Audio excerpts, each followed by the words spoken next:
Bonjour à tous et bienvenue dans cette météo des argiles du 19 juillet 2026. Cette semaine, on commence par l'actualité. Un quotidien, Ouest France en l'occurrence, se pose la question de savoir si les sécheresses répétées pourraient avoir un impact sur le risque de fissure. La réponse, je la donne depuis plusieurs semaines, c'est évidemment un grand oui. L'année 2026 va connaître un nombre de maisons fissurées par la sécheresse extrêmement important. Dans l'article, il est évoqué l'association Urgence Maisons Fissurées qui s'attend à recevoir de nombreux appels. Un autre article de Midi Libre évoque la situation d'un Héraultais qui se bat avec son assurance pour se faire indemniser depuis 3 ans. Sa commune a été classée en catastrophe naturelle et pourtant cela ne suffit pas. Il semble que l'assureur remette en cause l'ouvrage lui-même et sa construction.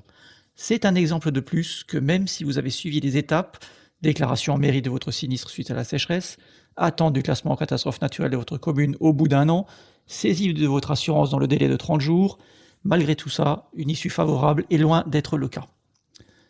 Si vous souhaitez préserver votre maison de ce type de sinistre, je vous invite à télécharger gratuitement cet e-book.